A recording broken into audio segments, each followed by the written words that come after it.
Hi guys, எல்லோரும் எப்படி இருக்கீங்க? இன்றைக்கி என்ன ஃபுட்டு இருக்கும், நம்ம வீட்டில் என்ன சமைக்கிறது, செஞ்சதையே செஞ்சுட்ருக்கோன்ட்டு அதுங்காட்டி உங்களுக்கான இந்த வீடியோ வாங்க பார்க்கலாம். ஃபஸ்ட்டு நான் வந்து வெங்காயம் கட் பண்ணிட்டேன், பூண்டு, அப்புறம் தக்காளி, இங்கே பொட்டேட்டோ இருக்குது. இதில் என்ன இருக்குன்னா, இதுலேயும் தக்காளியும் வெங்காயம் அப்புறம் மல்லித்தூள், இப்போ மிளகாத்தூள் போட்டிருக்காங்க. இது சிம்பிளாக நம்ம செய்யலாம். பொட்டேட்டோ குழம்பு அவசரத்துக்கு நமக்கு உதவும். இப்போ நம்ம கருவேப்பந்தழை போட்டாச்சு, இங்கேயும் கருவேப்பந்தழை போட்டாச்சு. குழம்பு மிளகாய்த்தூள் வீட்டிலையே அரைச்சது கைஸ், 2.5 ஸ்பூன். இப்போ இதை அரைச்சி இதை தாளிச்சு விடணும் கைஸ். இதில் நம்ம கொஞ்சமாக சீரகம் போட்டுக்கலாம் கைஸ். இப்போ இதை அரைக்கணும். இப்போ ஓப்பன் பண்ணுறோம். இந்த கன்சிஸ்டன்சியில் தான் கைஸ் இருக்குது பாருங்கள், இந்த கன்சிஸ்டன்ஸில் இருக்குது. இப்போ சட்டி அடுப்பில் வச்சுக்கணும் ஃப்ரெண்ட். அடுப்பத்தை வச்சு எண்ணெய் ஊற்றிக்கலாம். இந்த மாதிரி மீன் மாதிரி வர்ற வரைக்கும் இது பண்ணிட்டு கடுகு போட்டுக்கலாம்.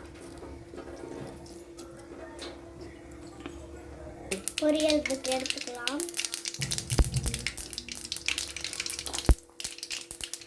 வெங்காயம் போட்டுக்கலாம். நம்ம அரைச்சி வச்சிருந்த வெங்காயத்தை போட்டுக்கலாம். பூண்டு போட்டுக்கலாம். பண்ணிக்கலாம்.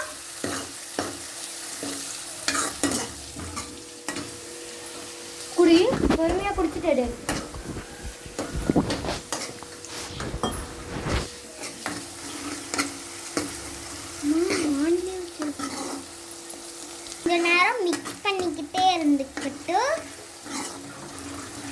கொஞ்ச நேரத்துக்கு மிக்ஸ் பண்ணிக்கிட்டே இருந்து இந்த மாதிரி சிவப்பாகிற வரைக்கும், வெங்காயம் சிவப்பாகிற வரைக்கும் மிக்ஸ் பண்ணிக்கிட்டே இருங்க.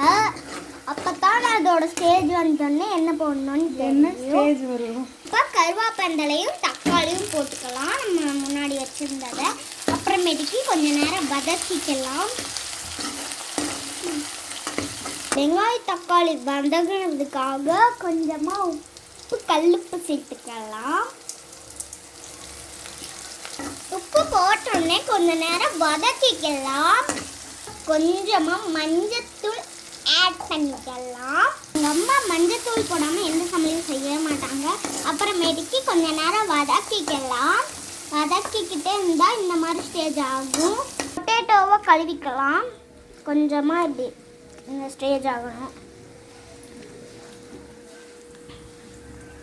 இப்போ வதக்கினதுக்குள்ளே போட்டுக்கலாம் பொட்டேட்டோவை.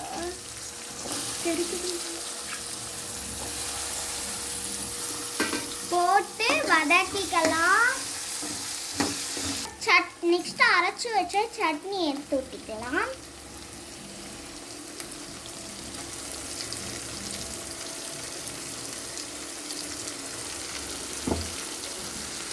வதக்கிக்கணும். தண்ணி கொஞ்சமாக ஆட் பண்ணிக்கலாம். தண்ணி ஆட் பண்ணி மிக்சிங் பண்ணிக்கலாம். தண்ணி ஆட் பண்ணி இந்த மாதிரி வரும். கொஞ்ச நேரம் பாயில் பண்ணிக்கலாம். தேங்காய் திருகி மிக்சியில் போட்டுக்கலாம். நெக்ஸ்ட்டு நம்ம கொஞ்சமாக புளி போட்டுக்கலாம்.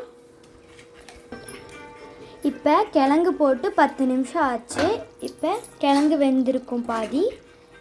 இப்போ நம்ம அரைச்சி வச்ச தேங்காய் விழுதை சேர்த்துக்கலாம்.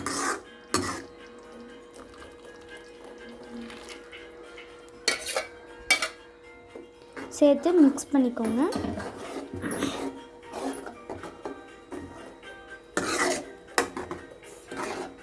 இப்போ நம்ம தேங்காய் விழுதை ஊற்றியாச்சு. இப்போ எண்ணெய் பிரிஞ்சு வர வரைக்கும் நம்ம வெயிட் பண்ணணும். இப்போ குழம்பு நல்லா பாயில் ஆகுது. இப்போ மிக்ஸ் பண்ணிக்கோங்க. பாருங்கள், சூப்பராக இருக்குல்ல?